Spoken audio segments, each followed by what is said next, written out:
Online ক্লাসে স্বাগতম। আমি মোহাম্মদ আজিজুর রহমান, গোলাম মোস্তফা উচ্চ বিদ্যালয়। আজকে নবম শ্রেণীর জীববিজ্ঞান থেকে সপ্তম অধ্যায় গ্যাসীয় বিনিময় থেকে আমরা পড়ব। গ্যাসীয় বিনিময়, গ্যাসটা বায়ুমণ্ডল থেকেই আমরা পাই, অর্থাৎ বায়ুমণ্ডলে অনেকগুলো উপাদান থাকে। ওর মধ্য থেকে আমাদের যে উপাদানগুলো আমাদের দরকার, অর্থাৎ উপাদানগুলো বের করলে এক একটা গ্যাসে রূপান্তরিত হয়। বিশেষ করে আমাদের দেখা এখানে আমরা বায়ুমণ্ডল থেকে অক্সিজেন এবং কার্বন ডাই অক্সাইড নিচ্ছি, অর্থাৎ এই গ্যাস দুটোই আমাদের উদ্ভিদ এবং প্রাণীর মধ্যে বিনিময় হবে। আমরা এটা দেখি কেমন করে হয়। যদি আমরা দেখি যে সালোক সংশ্লেষণ প্রক্রিয়া, এখানে আমরা বায়ুমণ্ডল থেকে কার্বন ডাই অক্সাইড গ্যাসটা পানির সাথে বিক্রিয়া করে আলোক পর্যায়ে ক্লোরোফিলের সাহায্যে শর্করা, পানি এবং অক্সিজেন তৈরি করছে, অক্সিজেন গ্যাসে তৈরি করছে। তাহলে উদ্ভিদ আলোক পর্যায়ে, মনে রাখো সালোক সংশ্লেষণটা আমরা আগে বুঝে নিই। উদ্ভিদ আলোক পর্যায়ে সালোক সংশ্লেষণ প্রক্রিয়া এই কার্বন ডাই অক্সাইড গ্যাসটা শোষণ করে ব্যবহার করে শর্করা, খাদ্য এবং অক্সিজেন তৈরি করছে, আর উৎস হিসেবে পানি আছে বিক্রিয়া। এই পর্যায়ে এই অক্সিজেন আমরা আবার শ্বসন প্রক্রিয়া কাজে লাগায় আমরা কার্বন ডাই অক্সাইড এবং এটিপি অর্থাৎ শক্তি পাইছি। তাহলে দেখা সালোক সংশ্লেষণ প্রক্রিয়া এর আগে ক্লাসে আলোচনা হয়েছে, আমরা আজকে শ্বসন প্রক্রিয়াটা ভালো করে বুঝে নেব। তাহলে শ্বসন প্রক্রিয়া, অক্সিজেনকে আমরা কাজে লাগাই এই শর্করাকে ভেঙে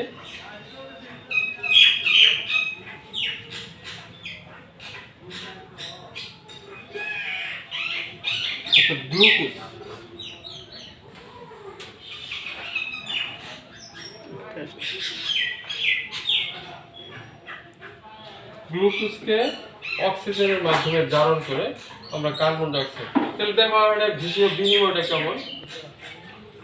সালোক সংশ্লেষণ প্রক্রিয়ায় অক্সিজেন পাইলাম, যেটা উদ্ভিদ তৈরি করলো। এই অক্সিজেন আমরা, অর্থাৎ এই অক্সিজেনটা এখানে কাজে লাগায় আমরা কার্বন ডাই অক্সাইড শ্বসনের মাধ্যমে পাইলাম।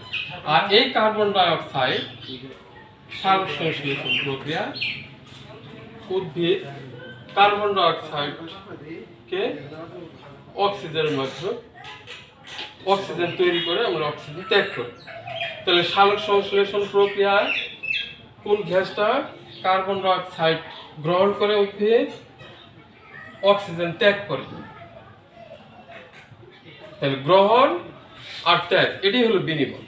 তাহলে গ্রহণ করলো কার্বন ডাই অক্সাইড উদ্ভিদ, ত্যাগ করলো অক্সিজেন, এটাই হলো বিনিময়, সালোক সংশ্লেষণ। আর শ্বসনে অক্সিজেনকে কাজে লাগায়, অক্সিজেন গ্রহণ করে প্রাণী আর কার্বন ডাই অক্সাইডকে ত্যাগ করে। তারপরে গ্রহণ এবং ত্যাগ, এই হলো বিনিময়। তো আমরা এই শ্বসন প্রক্রিয়ায় যে প্রাণী করতে, এখন একটা বিষয় যে শ্বসন প্রক্রিয়াটা উদ্ভিদেও ঘটে এবং কি প্রাণীতেও ঘটে। তো আমরা কিন্তু সালোক সংশ্লেষণটা শুধু উদ্ভিদে ঘটে এবং কি উদ্ভিদের আলোক পর্যায়ে। এই জন্যই এখানে দেখো আমরা উল্লেখ করা আছে আলো, যদি সূর্যের আলো না থাকে তাহলে উদ্ভিদ এই কার্বন ডাই অক্সাইডটা গ্রহণ করে না আর অক্সিজেন ত্যাগ করতে পারে। কিন্তু শ্বসন সব সময় অব্যাহত থাকে উদ্ভিদ এবং প্রাণী। আর শ্বসন না হলে এই এটিপি অর্থাৎ শক্তি উৎপন্ন হয় না। আর শক্তির জন্য এই প্রক্রিয়াগুলো, বিশেষ করে শক্তির উৎস যদি আমরা জানি সূর্য, এই সূর্য থেকে আমাদের শক্তিগুলোকে প্রথমে উদ্ভিদ থেকে প্রাণী করে এইভাবে শক্তির পরিচালনা অর্থাৎ এক থেকে আরেক জায়গায় স্থানান্তর, শক্তি স্থানান্তর এইভাবে হয়। প্রথমে উদ্ভিদে শর্করা অর্থাৎ গ্লুকোজ রূপে, তারপর উদ্ভিদ থেকে প্রাণী করে এই গ্লুকোজকে ভাঙে আমরা এটিপি থেকে পাই। তো এই যে আমরা শ্বসনের কথা বারবার বলতেছি, আর এই শ্বসনের জন্য আমাদের দেহে কি কি অঙ্গগুলো কাজ করে আমরা যদি দেখি, প্রথমে নিঃশ্বাসের মাধ্যমে যদি আমরা শ্বাস নেই, নাক দিয়ে শ্বাস নিতে পারি, মুখ দিয়েও আমরা নিতে পারি। তো প্রথম অংশ তাহলে নাসারন্ধ্র, তারপরে নাসিকা গহ্বর। আমরা যদি উপর থেকে নিচে কল্পনা করি, আর এইভাবে আমরা শিখে নিব যে শ্বসনে কি কি অঙ্গ আমাদেরকে কাজে লাগে, মানে অংশগ্রহণ করে। প্রথমে নাসারন্ধ্র, তারপরে নাসিকা গহ্বর, তারপরে গলবিল, তারপরে ষড়যন্ত্র, ট্রাকিয়া, ফুসফুস, ফুসফুস থেকে দেখা ফুসফুসের মধ্যে যে ট্রাকের অংশটা প্রবেশ করে সেটা হলো ব্রঙ্কাস, এবং কি এই ফুসফুসের মধ্যে এই ক্ষুদ্র ক্ষুদ্র যে কোশিকার নালীর মতো সেটা হলো ব্রঙ্কিউল।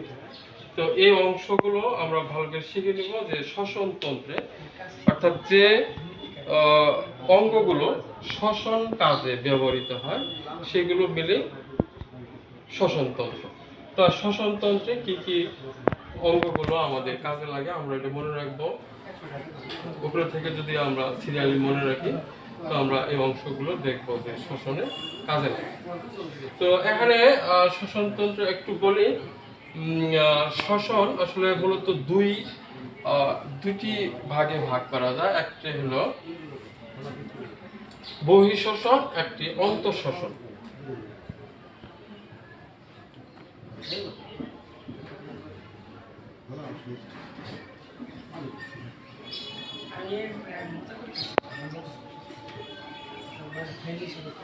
বহিঃশ্বসন আর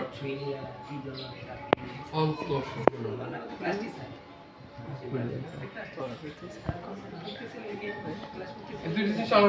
বুঝি, যেমন আমরা নিঃশ্বাসে নিলাম, এখানে প্রথমে আমরা কি নিই? অক্সিজেন। শ্বসনে কি? প্রথমে অক্সিজেনকে গ্রহণ করা হয় আর কার্বন ডাই অক্সাইড ত্যাগ করা হয়। তাহলে আমরা নাসারন্ধ্রের মাধ্যমে প্রথমে অক্সিজেন গ্রহণ করার পরে এই পর্যন্ত সব অক্সিজেন থাকে, এই পর্যন্ত অর্থাৎ ব্রঙ্কিউল পর্যন্ত অক্সিজেন থাকে।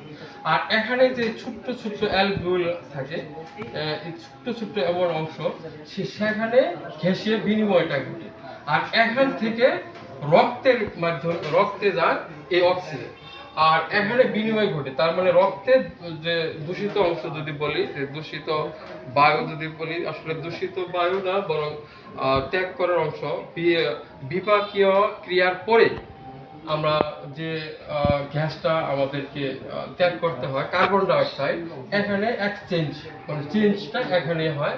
তারপর এখানে এই পর্যন্ত আমরা কি বলতে পারি? বহিঃশ্বসন, যেটা বাহ্যিকভাবে হয়, কিংবা আমরা বলতে পারি যে ঐচ্ছিক পেশিগুলো এখানে কাজ করতে পারে, যেমন নিঃশ্বাস আমরা নিতে পারি আর ছাড়তে পারি। কিন্তু এখানের কাজটা অন্তঃশ্বসন, যেটা গ্যাসীয় বিনিময় হওয়ার পরে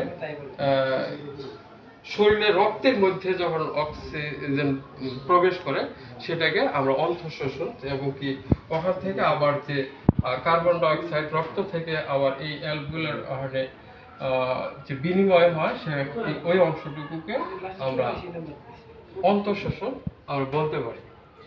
তো এই পর্যন্ত অন্তত আমরা মনে রাখি খুব সহজ করে। প্রথমে সালোক সংশ্লেষণের মাধ্যমে উদ্ভিদ কার্বন ডাই অক্সাইড গ্রহণ করে অক্সিজেন ত্যাগ করে।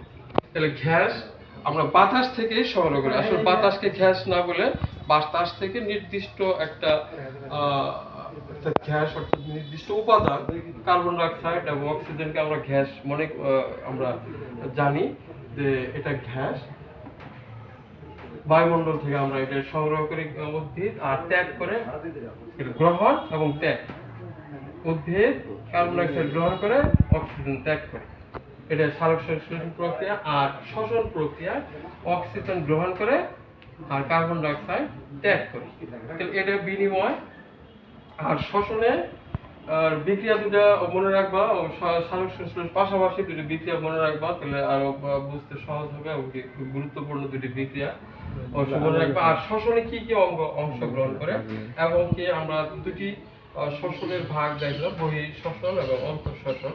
তাহলে বহিঃশ্বসনে আমরা এই পর্যন্ত, অর্থাৎ এই পর্যন্ত বলতে গেলে ঐচ্ছিক পেশি দ্বারা আমরা নিঃশ্বাস নিতেছি ছাড়তেছি, কিন্তু ফুসফুস পর্যন্ত এটা বহিঃশ্বসন।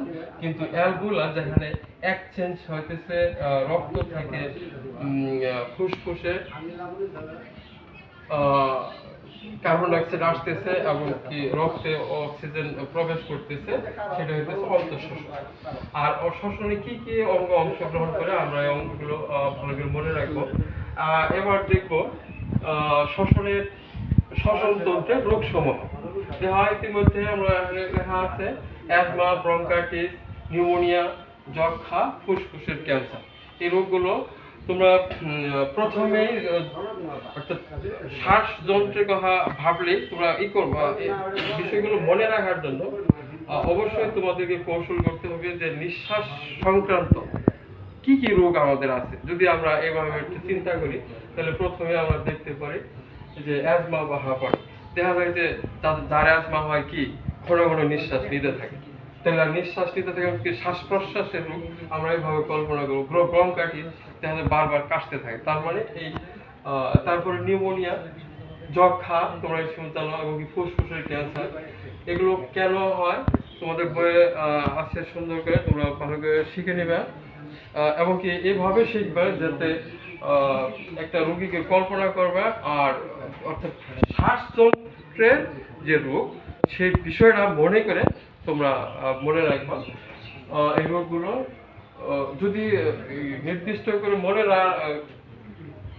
ভাগ করতে না পারো, দেখা যায় মনে থাকবে, দেখা যায় সবগুলো লক্ষণ, যেমন এই এতগুলো রোগ সবগুলোই কি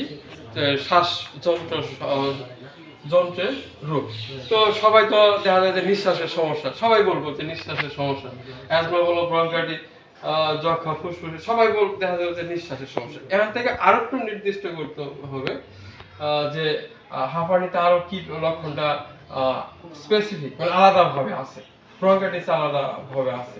তো এইভাবে তোমরা রোগগুলো তোমরা বই থেকে ভালো করে সংগ্রহ করে শিখে নিবা। ইনশাল্লাহ একটু হলে হলো, এর পরবর্তীতে আরো বিস্তারিত আমরা উচ্চ ক্লাসে জানবো। তো ধন্যবাদ, তোমরা সবাই ভালো থাকো, বাড়িতে পড়াশোনা করো, আবার দেখা হবে। Thank you.